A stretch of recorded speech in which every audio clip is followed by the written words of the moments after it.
Basketball may look simple: 2 teams, 5 players each, and a ball that needs to go in the hoop. But beyond dunks, three-pointers, and buzzer beaters lies a thick book of rules. While some, like the shot clock or out of bounds, are obvious, others are surprisingly strange and often unknown to fans or even players. Since its start in 1946, the NBA has added rules to keep the game safe, fair, and entertaining. In this script, we'll explore some of the weirdest and least known rules shaping basketball. Number 1.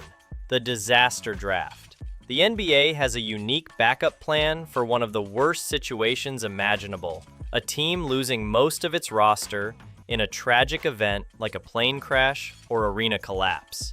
This plan is called the disaster draft. Here's how it works. If a team loses 5 or more players due to a catastrophic event, the NBA holds a special draft to help them rebuild quickly. Other teams are allowed to protect only 5 players, leaving the rest temporarily available for selection. The disaster hit team can then pick from those unprotected players, but each franchise can only lose 1 player, preventing any single roster from being gutted. The affected team also receives the number 1 overall pick in the next NBA draft, along with their normal draft spot, giving them 2 chances to rebuild with young talent. The salary cap rules still apply, so the team can't just load up on massive contracts.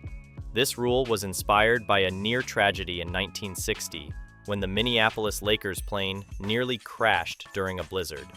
Although the disaster draft has never been used, its existence proves the NBA plans for even the darkest possibilities, ensuring the league can continue no matter what happens.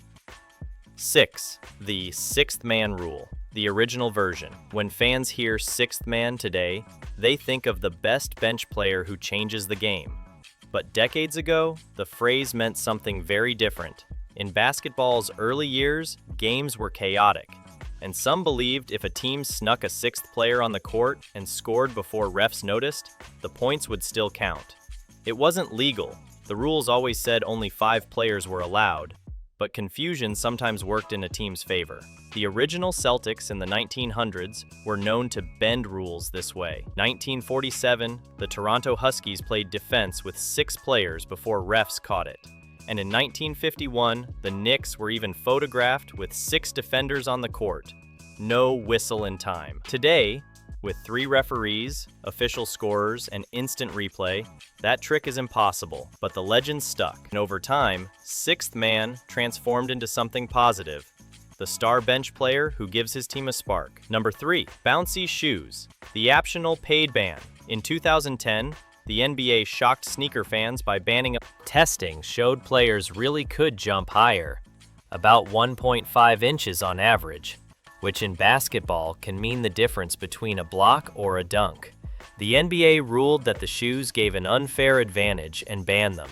The first ban ever for performance, not safety or style. But the ban didn't hurt APL. It made them famous. The $300 sneakers sold out fast, and players even bought pairs just to try them. APL leaned into the hype, branding themselves as the shoes banned by the NBA.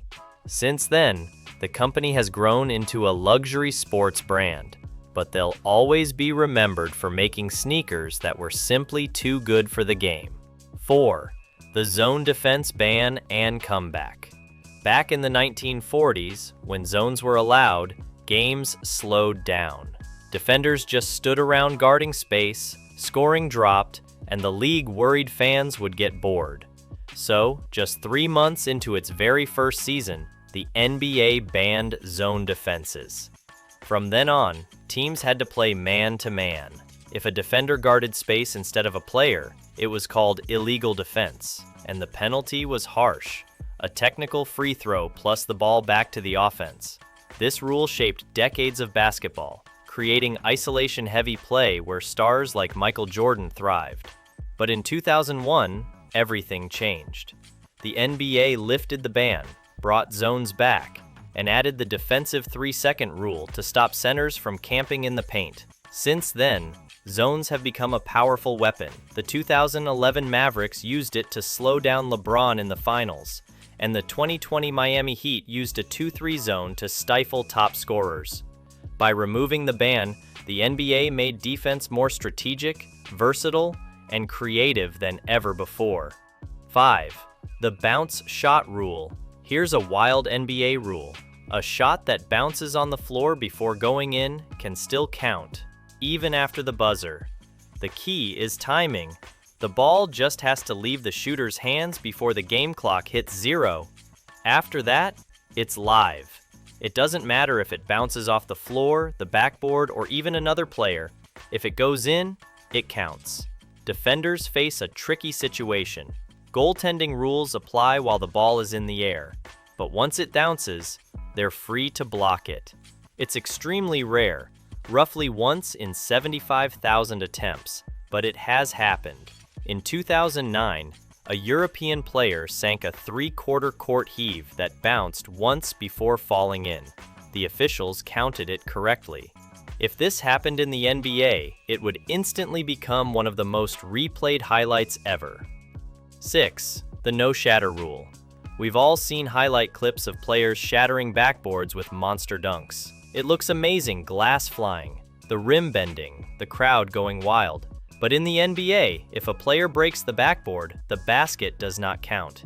Even if the ball went through cleanly, the play is erased. This rule came after Daryl Dawkins, nicknamed Chocolate Thunder, shattered 2 backboards in 3 weeks in the late 70s. It caused chaos, delays, and safety hazards. By 1981, the NBA introduced breakaway rims and stronger glass to prevent shattering. Even Shaquille O'Neal, who broke entire hoop structures, couldn't bypass these rules. Today, backboard shattering is extremely rare, and if it happens, safety comes first, and the basket doesn't count. 7. The 6th foul catastrophe rule. Normally, when a player fouls out, they're done for the game. But what if a team runs out of eligible players? The NBA has a wild backup plan. The last player who fouled out must return to the court. There's a huge penalty. Every foul they commit counts as their personal foul, a team foul, and a technical foul. So, a 2-point foul means 3 free throws, and a 3-pointer could mean 4 free throws plus possession. This rule is almost never used. The closest examples were the Golden State Warriors in 1997 and the Lakers in 2012, who faced extreme foul trouble. College basketball just lets teams play short-handed, but the NBA avoids 4-on-5 games. If this rule ever happens, it would be chaotic, turning the game into a free throw frenzy, with fans glued to every single foul. 8. Court dimensions changing over time. The NBA court hasn't always looked like it does today. Many changes came to counter unstoppable big men. In 1946, the lane was only 6 feet wide. George McCann dominated under the basket, leading the Lakers to 5 championships. To slow him down, the league widened the lane to 12 feet in 1951, when Wilt Chamberlain took over. The lane widened again to 16 feet in 1964. Wilt's dominance even led to the ban on offensive goaltending in 1966. Later, the NBA added the three-point line in 1979, changing offense forever. In 1997, the restricted area arc under the basket reduced charging calls near the hoop. These changes balanced star power with fairness. McCann and Wilt forced the NBA to rethink the court itself. Without them, basketball might still be cramped, slow, and far less exciting than today's wide-open, three-point heavy game. 9. The high dribble rule, or lack of one. Many fans think that if a player dribbles the ball above their head, it's automatically illegal. The truth? There's no rule limiting how high a basketball can bounce during a dribble. The real rule is about control. A dribble is legal as long as the player keeps their hand on top of the ball. If the hand slips underneath and flips it, that's called carrying or palming, and the refs will blow the whistle. Even if the ball goes above the shoulders, it's fine as long as the dribble is controlled. Originally, Players could only bounce once before passing, or shooting continuous dribbling wasn't allowed until 1910, which changed the game forever. Today, players usually keep dribbles low to protect the ball, but the rulebook allows a high, controlled dribble. It's risky, but completely legal. 10. Jump ball mix-ups. At the start of a game, the ball is tipped off in a jump ball, and each team is supposed to attack the basket opposite their bench. Simple, right? But sometimes things get weird. In rare cases, teams have actually started playing the wrong way, even scoring on their own basket. The NBA has a special rule for this. If refs notice the mistake within 24 seconds, they can stop play, erase any points, and reset the game. If 24 seconds pass, whatever happens stays on the scoreboard, and the game continues normally until halftime when teams switch baskets. This rule exists so the league doesn't have endless do-overs or replay reviews. It's extremely rare, but when it happens, it causes total chaos and hilarious highlights. 11. Kickball and punchball violations. Basketball is a hands-only sport, so the NBA has rules against using legs or fists on purpose. Kickball. If a defender sticks out a foot, knee, or leg to stop a pass intentionally, it's a violation. Accidental contact is fine. Refs focus on intent. Punchball. Hitting the ball with a closed fist on purpose is also a violation. Rare, but the rule exists. If the defense commits it, the offense keeps the ball, and the shot clock resets to 14 seconds. If the offense does it, the defense gets possession. These aren't fouls, so no free throws or team fouls. Fun fact, before 1999, defensive kickball didn't reset the shot clock, letting defenses slow fast breaks. That changed to keep the game fair and fast-paced. 12. The hand-checking ban. Old school fans often complain that defense isn't what it used to be, and they're talking about hand-checking. Hand-checking let defenders place a hand on a ball handler's hip, waist, or back to slow them down. For decades, it was legal stars like Michael Jordan dealt with it, and teams like the Pistons used it to frustrate players like Kobe Bryant.